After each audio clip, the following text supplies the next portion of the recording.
I am so excited for yet another epic Rebel Radio conversation with my brand new friend and last minute fly by the seat of his pants guest, Yogi Aaron. Thank you for being on the show today. Thank you for having me. Appreciate it. Oh my God. It's- I So mean, we honestly, when I saw Rebel, I was like, I need to talk to these people. We need to connect because I'm at my heart is a rebel. Like I love stirring the pot and just kind of like creating like conversations. So thank you so much for having me here. Oh, my pleasure. My pleasure. We had a last minute cancellation. It was meant to be. So, as always, before we go live, I shared a little bit of your numerology with you. And I'm really curious what was something that really stood out to you about what I shared today? Well, I mean, just the fact that I just said, like, I love the Rebel radio. And one of the Mhm. things that you said to me just a moment ago is how much of a trailblazer I am. And Mhm. always kind of like looking at what can we start creating a conversation about. And that is me to a T. I mean, I've lived my whole life like that. And just like, what are we not talking about? Let's talk about it. And or what erroneous perceptions are out there. Let's have a conversation about it. So I've Yeah. lived my whole life like that, made Yep. a couple of businesses like that, and now I'm on the next part of my business track. So yeah. I love it. I love it. That's so awesome. And every guest I ever have that I share numerology with, they almost laugh like you did. It us, right? I love it. So tell us a little bit about you. What's your magic? What's your inner genius? My inner genius, I've been told by my students a few things, but one of them is that I happen to be able to bring yoga to people and make it like a real life application. Like for a lot of people, spirituality is something that they do on Sunday or or maybe just once a year at Easter or Christmas. But and then yoga is something that you go and do like an asana practice, but the way that I teach it, it makes it very applicable to people. How do we start to weave this into our life, and that it's not just like something I do like for 5 minutes a day, but it's something that I bring into all aspects of my life. And that's one of my big goals in that area. I love that. I love that. So we're going to talk about your book here in a minute because you've got a book that kind of had me going, "Wait, what?" As I What? read the title. So, but I want to know what lights you up the most in your life. God, there's so much. A good glass of wine, a delicious tapas Spanish dinner.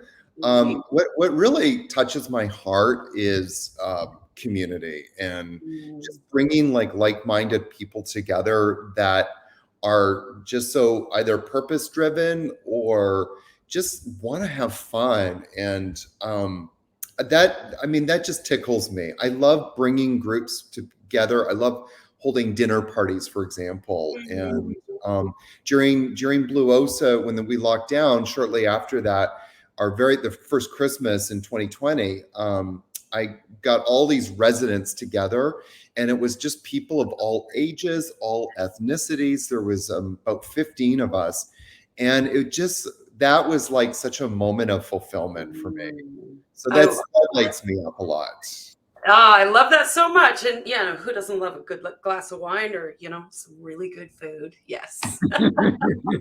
I love my food. Right? I'm such a foodie as well. Yeah, we could get along there. You can make me dinner, I'll make you dinner. We got a deal.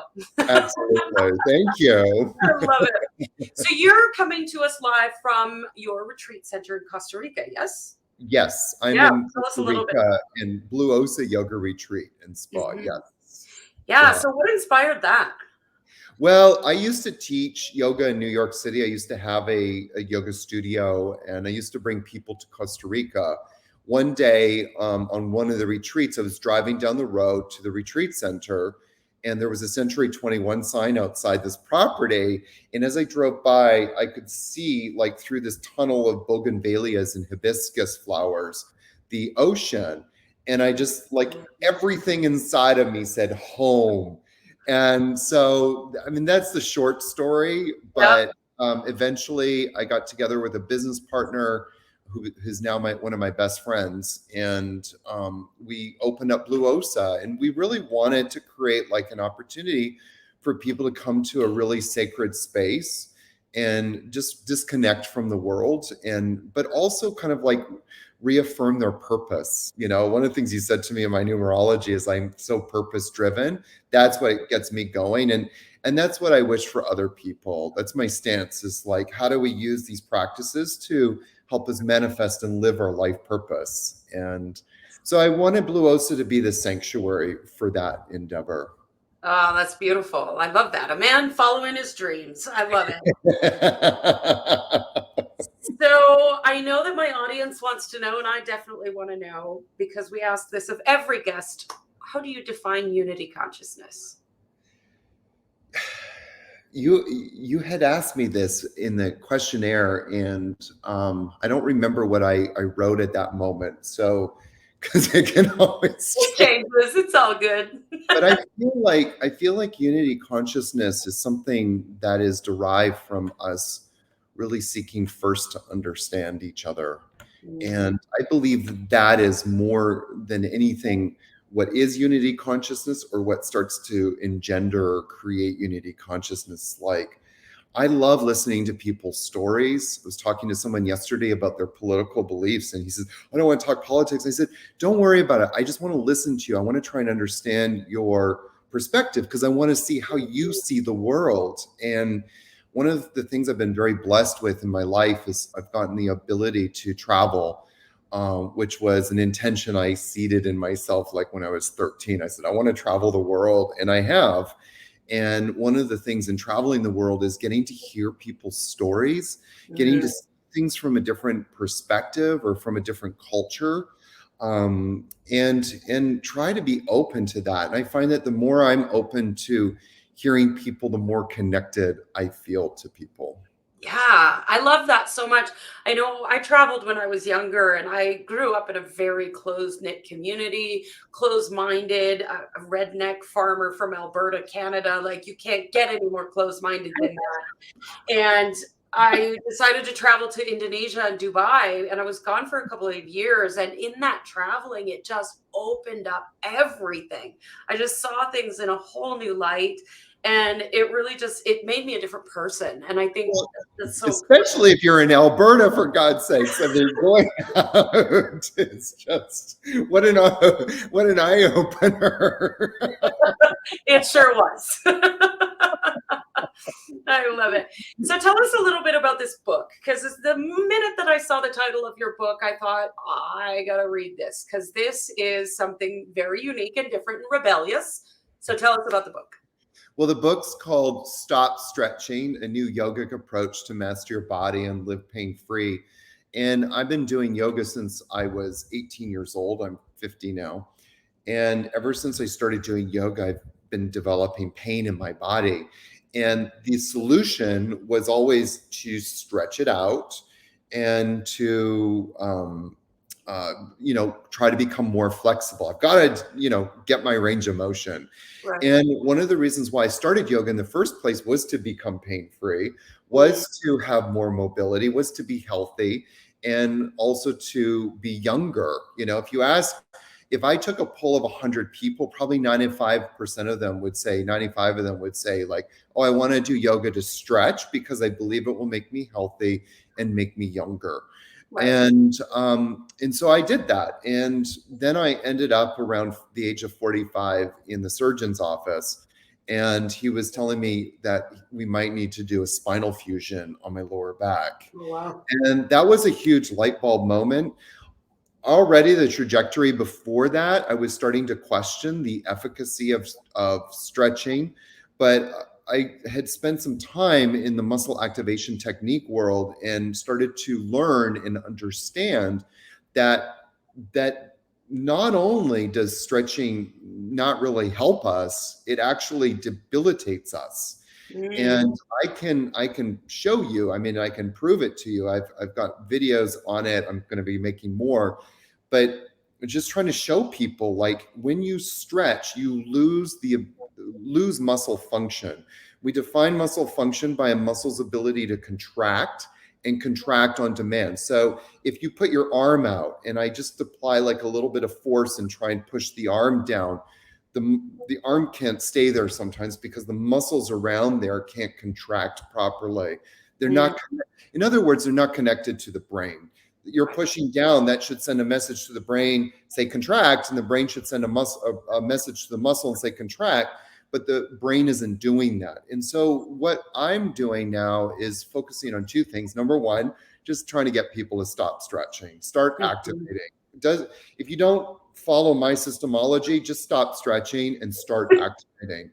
But what I've also started to do is get into the muscle activation practice of it, which basically means trying to reestablish a connection between the brain and the muscle so that the mm, muscle starts working properly. Muscles create stability in the body. If the muscle isn't working, the muscle is not doing its job to create stability, and pain always ensues. There's a quote from my teacher who always says, flexibility always leads to instability, and instability always leads to injury. mm, Book mhm. in like a 90-second nutshell. That was good. That was good. Yeah, I think that's more than enough for me to be curious about the book and to go read more about it. So Yeah, thank you. I appreciate you you're sharing. welcome. That's definitely a unique take, something I've never heard. I mean, I did grow up in Alberta, so maybe oh, my gym teachers told me to stretch all the time. Indeed, but I think part of it too is I'm really trying to flip the script because I feel like the words flexibility and stretching have Mm, hijacked yoga. And by that, I mean, number one, if you ask most people, what do you think that yoga is about? Stretching, becoming more right?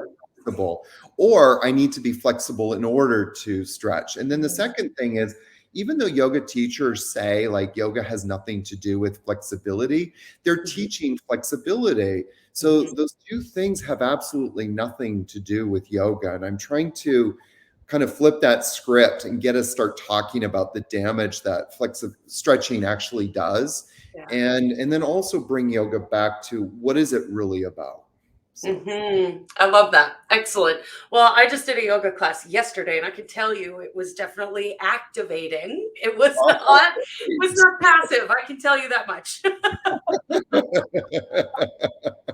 So obviously you do yoga as a ritual, but I'm yeah. curious, what other rituals or habits do you have in place to help yourself stay devoted to your path and your purpose and in the work that you do? I mean, everything I do revolves sort of around ritual, and ritual for me is very connected to like the tantra yoga tradition. So tantra is this idea of like how do we stay connected to the infinite all the Mhm. time, our pure self, if you want to call it that, and so Tantra is ritual. So I have a lot of different rituals I do. Waking up early every morning before or with the sun is one of my rituals. I have a coffee ritual in the morning. I do a sitting ritual. I have me time rituals. One of my favorite rituals is the ritual of spontaneity. I know that sounds crazy, but I really believe that inspiration thrives in spontaneity. And Yeah. so many of us, myself especially, gets caught up in like, being regimented. And, so my favorite thing to do sometimes is just wake up and not have anything planned. And what do Yeah. I really desire in this moment? What is really going to feed my soul in this moment? Mm. And it's kind of like spending the day listening to that and not having any plans at all. And last year, I kind of made a 2.5 month ritual of it. I went to Greece for 2.5 months. And I went there without any plans. I had no idea what I was going to do. All I Mhm. knew is I was renting a car. And then when I left Athens, I had no idea where I was going. I just drove. And then, to keep congruency happening, my car broke down 1 hour after leaving Athens. And I was stranded on the side of the road with the sun beating down. And so part of my commitment was to live in gratitude that trip. So Mhm. that means no complaining. Only thank you. Let's test you out on that right now.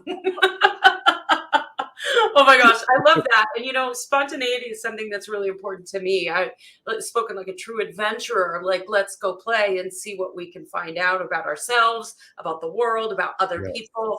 And I love that, the ritual of spontaneity. I'm like, yeah, I do that myself. Like I used to be so structured in my ritual that I got up and I did my coffee and my meditation and this and that. And it was like check, check, check off the list. And then Yes. after a while, I was like, I'm not really actually getting anything out of this.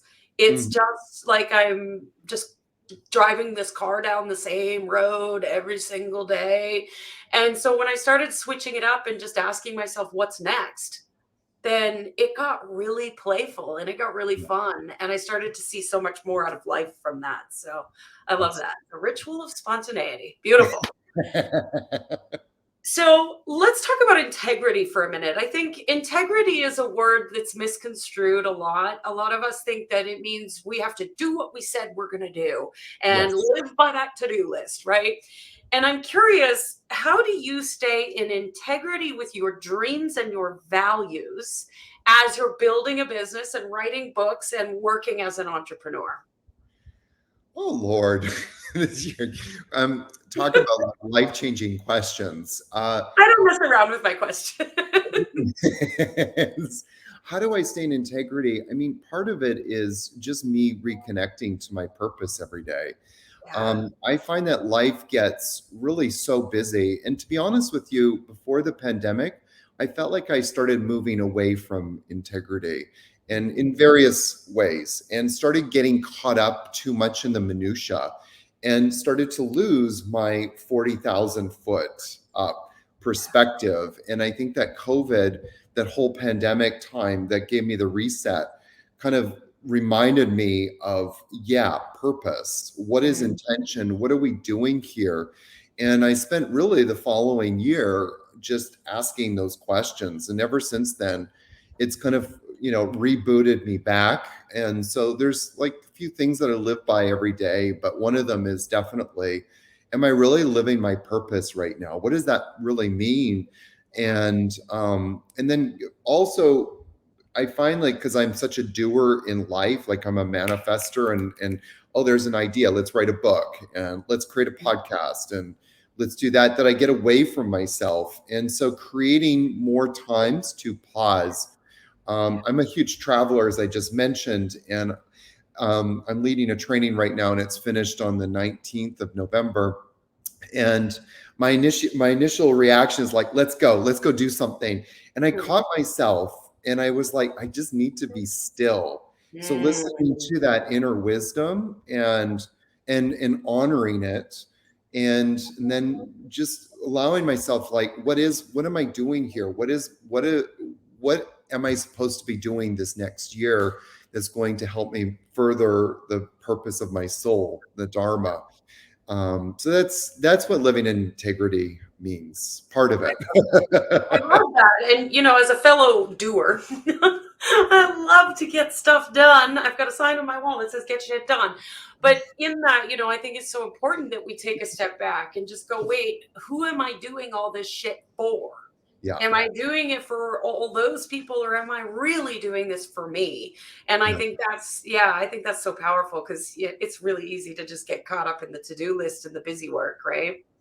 Yeah, well, especially too, like I'm more and more not wanting to be on my computer, for example. And at the end of my life, when I'm on my deathbed, I don't want to be looking back and going, God, look at all the time I spent on my devices. Like, I forgot to smell the roses. I forgot to see the sunset because I was too busy looking at a sunset on my screen. Yeah. um I just, that's kind of like become very real for me, as I've reached 50 especially, and going forward, it's like, how do I want to spend each moment of my life? I woke up the other day and I was with my dog, who I just adore. She's just a lover. Her name is Destiny, and she's a part lab, part pit bull, and she actually smiles and she does those things with Aw, her, she's like that's so cute. And we just started to play together. And it was like, this is what I want my life to be about. Like, I want to spend time with my animals and just love them and receive their love. That to me is fulfillment. I love that. That I think that's a question we should all ask ourselves at least once a week, if not every day, is if I were to land into my deathbed, would I be happy with my choices today? Yeah. Right? Because we all hear these stories of how much regret that people have at the end of their lives. And I certainly didn't sign up for that. So yeah, I think When that I was 35, I got hit by a boulder twice the size of a basketball, hit my leg, and I was in the Himalayan mountains, and I was 27 kilometers away from any help, and I had to be carried down the mountain. There was a moment when I thought that this was it. And I had to like really kind of do a self-reflection, like, have I lived my life the way I wanted to? Am I content in this moment? And I feel like every moment after that has been a gift. And the pandemic was that reset, like, reminding me of that gift I was given. And just kind of, like I said, being in purpose and being in intention with my life and what I want to do. That to me is integrity. love it so much. I love it. Oh my gosh. Thank you so much for being on the show today. It's been such a beautiful conversation. And I now know why you were the last minute guest. It's beautiful. Thank you so much. But as always, we end the show with one last question. What do you dream of for the world? In this moment, it goes back to something I said earlier, it's more in this moment than any other time in my life. I would like people just to listen to each other, Mm. listen without thought or judgment, just really immerse yourself in another person's story, because and turn off the noise and just listen to your brother, your sister, your neighbor, because they've got some really interesting stories to share. Right? I think we all do. Oh, it's beautiful. Thank you for your dream and thank you for being on the show today. Thank you so much, Cindy. Appreciate it.